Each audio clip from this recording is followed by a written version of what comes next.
This is Walt Benetti, publisher of JeffParrishNews.com, and we are recording candidate interviews today at the original Italian Pie of Kenner. If you hear background noise, that's the sound of happy people eating great food. So come on out here, 3600 Williams Boulevard in Kenner.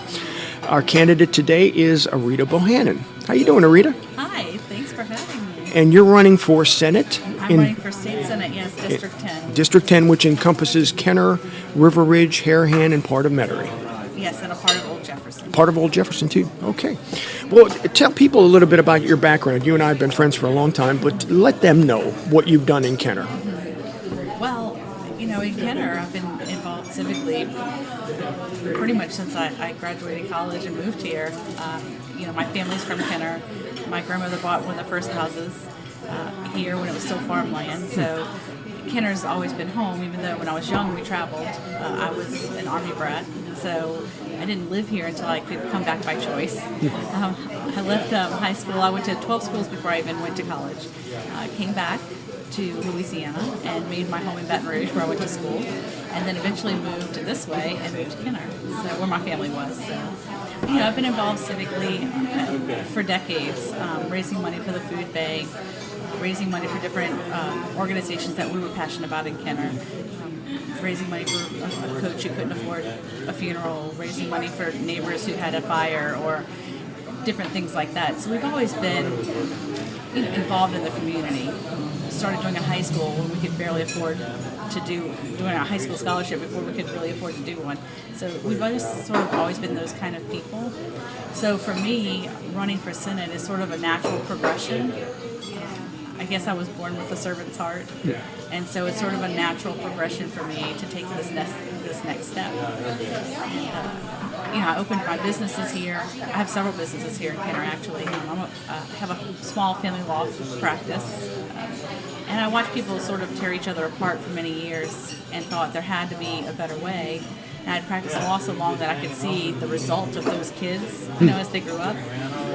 And I thought, there has to be a better way to separate families without ruining their lives and also depleting all their money, because that's also what happens. So I opened the Mediation Clinic of Louisiana, and we help people separate their lives without ruining their lives. But that skill set is going to be huge in Baton Rouge, because we're starting to look a little bit like DC politics.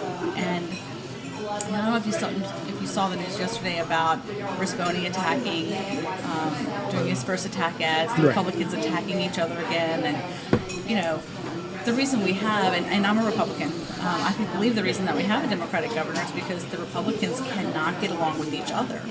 It's not getting along with Democrats. We have a House and a Senate majority, so there's really no excuse. It's us not getting along with each other. So I'm hoping to have that reasoned voice as a mediator to help resolve some of our issues within our own party. And Republicans might have a supermajority in both houses as well. So we know about the dysfunction in Baton Rouge. Talk about the district and what you think the biggest needs are for the district. Well, in particular, my district we have some much needed funds for plans that we have, especially in Kenner, big plans we have for our lakefront. The mayor and the city council, going back a couple administrations, have really wanted to build our lakefront area, and that would be such a wonderful asset to our community. And we do have several community events out there, like we just had Freedom Fest and those kinds of events, and that could be such a jewel, not just for our district, but for really the entire metro area. Really could. But we also have some problems. We have some street problems, we have some drainage problems. In Harahan and River Ridge in particular, we have a major issue with that landfill, with the Jefferson landfill. Right. And it is just shocking to me that our elected officials have literally done little to nothing to help them. And these are people who are crying out for help. And if you read their blogs, there's several Facebook pages dedicated to air quality and the smell issue and environmental issues. And these people have become activists in their communities because they are breathing who knows what. Right. Some of them are saving filters, sending pictures of them to me. I met with someone for several hours one day, and she's very involved. There's been several public records requests. She's very informed. And I asked her at the end of the 2 hours, 3 hours, I said, what is it that you want? Like, what can I do? Like, what can I do to help you? Because you're very informed. You obviously understand what's going on. And you know what she said? She said, I want you to believe me. I want you to believe that this is really happening to us, because it's like we're ignored, like they don't believe it. How sad is that? That you feel like your government doesn't even believe you. The very basic first thing that they should do. Right. You know, and I understand there's some things that your government cannot resolve. There's some things that they can't fix. But they should at least feel empathetic and try to at least give them some answers as they become available. Well, after 2 years, there should be answers now, and we should have the problem fixed. I blame the Yenny administration, but I blame a lot of things on the Yenny administration. But certainly, the state officials have not been as involved as they could have or should have been. No, it is. And listen, going to all these different forums and listening to the comments and, you know, bragging about, you know, just last week I sent a letter to DEQ. Okay, well, that's great. But what about the last, this has been going on for probably 6 years or better. And then you just sent a letter last week? That's unacceptable. It's unacceptable.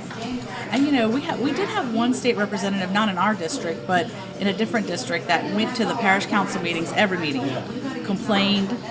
There was little he could do at the state level, but he made it such a problem for the parish that they eventually did something, including having some of the companies that were, you know, being blamed put up their own monitoring devices. These companies were willing, just to make sure that this representative didn't keep aggravating them, to spend their own money to put up their own devices. So where was our representation at those parish council meetings screaming? You know, someone, maybe there's a limit to what they can do, but they cannot, they can do something. I mean, at least show up, at least be present, at least believe them and go and argue on their behalf. You're their representative. Yeah, government failed at a lot of levels regarding the landfill, and we're not going to know the long-term health implications for decades. And people now, I've talked with dozens of people, probably well over 100, who can't sell their houses. I mean, they're stuck there. Their property values declined, or they're underwater on their mortgage now because of their home value because of the landfill. And that's sad. So that definitely needs to be a priority. Oh, it is. It is a priority for me. That is exactly right. And there's nothing. I just feel so bad for them because it did not have to get to this level. What other issues do you think you will tackle? Well, I have some early education and TOPS that I want to make sure are funded. I think we have to do a better job educating our constituents. I think we have to do a better job of being honest. One of the things for me, I was appointed by the Supreme Court to sort of sit as a chairperson over attorneys who are facing disciplinary issues. I was known for my ethics to the extent that they featured me in their videos on ethics. That is hugely important to me, to restore some kind of public trust. We can't change what's happening in D.C. here. I mean, maybe in small, but with our votes and stuff, we can do some change. But we can control how we feel about our people who represent us at the local and the state level. And we have to start picking people who are not career politicians, who aren't term-limited politicians, bouncing from one seat to the next seat, talking about what a great job they're going to do next time they're elected. Right. We need to start judging people on what they did the last time they were elected. And, in my particular situation, I have an opponent who has 78% of his bills that he submitted failed, 78%. He has a 22% passage rate. And some of that is stuff like naming a street after someone and doing, stuff that's not real meat, law. So that's not something to brag about to me. And listen, when I come, and hopefully I'm doing this interview with you in 4 years, trying to get support for my reelection, I hope I'm not bragging about bills I didn't write and bills I couldn't pass. The big conversation is the insurance bill, and I know you and I have talked about, maybe not always agreeing on that insurance bill, but that is something that didn't pass. And if that's the thing you're bragging about, and listen, you had a majority of people in that Senate that were the same party as you. So stop blaming it on everyone. And I hope I'm not here in a few years bragging about stuff I couldn't accomplish. and hoping that you'll trust me enough to accomplish it the next time. That's So- ridiculous. So the dysfunction in Baton Rouge and the lack of real infrastructure work in Kenner and Harahan and River Ridge, that's your primary impetus for deciding to run for office? Probably, yes. I would say probably yes. I mean, I have some philosophical things I had hoped to accomplish in my life. I hope that my kids can look back and say, hey, my mom had a hand in that. That's important to me. I have 2 teenage sons. And, I've always thought that I could do better than what's there. And for a while, it's easy to just table that and say, kind of shrug your shoulders and say, well, I'm doing great at what I'm doing. I'm reaching a lot of people with the business that I have. I'm helping families. But at some point, it became where it wasn't enough. It's like, I can't just ignore what's happening when I can do better than that. Mm-hmm. And I feel a responsibility to do better than that. Well, you're making an impact individually and with families, but with an elected office, you can make a bigger impact, more global within the parish, the state, and obviously the district. Right. And hopefully give a platform for other, small business owners who feel like they are not represented on a bigger scale. And also there's some things that are going to be exciting for me. I'd be the first female senator in District 10. I'd be the first female senator that represented Jefferson Parish exclusively. To think that I might open the door for other girls. Unfortunately, we're 58% of the vote, but we're still, there's only 5 female senators in the entire Senate out of 39. So it's, my little niece called me, she's going to run for student council because and I thought, well, it's a small thing, right? But maybe if I can just be a real positive example to women, that would mean the world to me. So, I have some personal things that I hope that, looking back, I will represent to certain people. Now your base is in Kenner, and your opponent's base is in Harahan, and I'm going to ask him the same question. How are you going to be able to bridge that divide and unite the district? Mm-hmm. Well, this is what I've learned in knocking doors for the last couple months. Harahan and River Ridge, they are definitely different communities. And they're obviously different from Kenner, but the interesting thing is that it's 2 municipalities in there, and so we fiercely protect our city, and right. And they feel very loyal to their city, just like people in Kenner do. So what I've discovered is that the differences are way smaller than what the similarities are, and at the end of the day, they all want the same thing. They just want someone who's going to be available, be accessible, that they will hear from, and not just once a year in a legislative update that the state sends, not even the candidate. And at the end of the day, they just want the same thing. And so what I've done, I've really reached out to working in Harahan, River Ridge, attending community events, sponsoring events. I want them to know that after this race is over, I don't go away. I don't just live in Kenner and stay in Kenner. I will represent that entire district, and with a great deal of pride, to be honest. It's fun going to those events, and especially now that people are recognizing who I am. You can feel there's an excitement there. It's like they might have something totally different than what they have, and they're excited about that. I've been shocked at how many people from Harahan and River Ridge are reaching out to me. I mean, I have a house party just tomorrow, from a private citizen that I happened to meet at a barbecue in Metairie, actually, when I was knocking doors. And she said, the first thing she said is, she was kind of, I think, trying to aggravate me a little just to entertain me, but she said, what are the things that you want to, give me 3 things that you want to accomplish. And the first thing I mentioned was that landfill. Mm-hmm. She said, you could have had no way to know that I was from Harahan. Like, you must be saying that because you actually believe it. And so she called me the next day. She wanted to volunteer for the campaign, and she's out knocking doors with me several times a week, and she's hosting a house party for me. So that's the kind of thing that's happening, because I'm not faking it. And when I'm reaching out to people, I'm telling the same story because it's my real story. I'm not catering to certain neighborhoods. Right. And I think people see that it's genuine. And so they're reaching out, and it's just been wonderful. It really has been wonderful. Well, with 9 days to go before early voting starts, how can people get involved? How can they reach out to you and find out more about your campaign and where you stand and help you knock doors or put up a sign or donate money. Please, any of those things will help. So the easiest way to reach me is on Facebook, because then you can find out exactly where we are. We meet every Saturday morning at 4311 Williams Boulevard, which is our campaign headquarters. We meet at 9 a.m. Come for as long as you like. If you only have an hour to give and you can knock 5 doors, it's 5 more that we didn't have.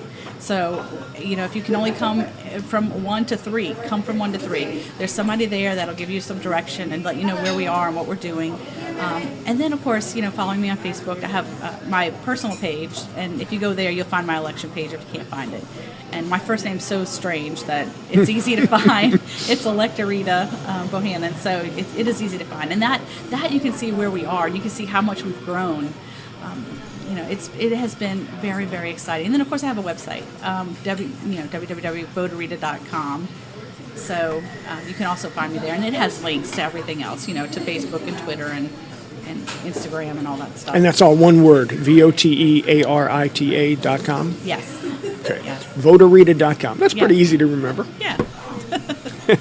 Okay, well, we appreciate your time, and good luck in the campaign. 9 days to go.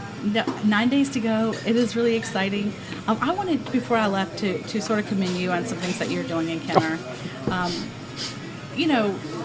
Regular citizens can do an immense amount of change, and you have done that in our community.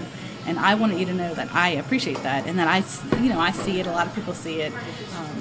And sometimes when you're active in your community, you aggravate elected officials or neighbors or people who have opposing views, but you're still brave enough to take that on. So keep up the good work. I appreciate that, and yes, I do aggravate people. I told I can't remember the guy's name, a columnist from the Times-Picayune, I think 9 years ago when we went up against Mike Yanni in the tax issue, that I'm pretty polarizing. You either love me or you hate me. There is no middle ground with me, unfortunately. And thankfully, my mom's not here, so she doesn't know all the haters that I have. Well, you have more lovers than haters. So I remember that campaign. That was exciting. That was an exciting time in Kenner. Well, it was good for citizens to step up, and you're running a grassroots campaign, and citizen involvement is key in the election. And I've said that for decades, and hopefully you'll get some support. Yeah. We have over 40, 50 people showing up on weekends. Some I've never met that are just anxious to get involved. That's amazing. That's amazing. Right. It's wonderful. So we welcome more. Please come. Well, again, we appreciate your time, and that's votearita.com, VOTERITA.com, and you'll find her on Facebook, and her campaign page is Elect Arita Bohannan. So search her out and find out and get more involved. Everybody needs to make an informed vote, and we need to get out there. Yes. Good luck. Thank you.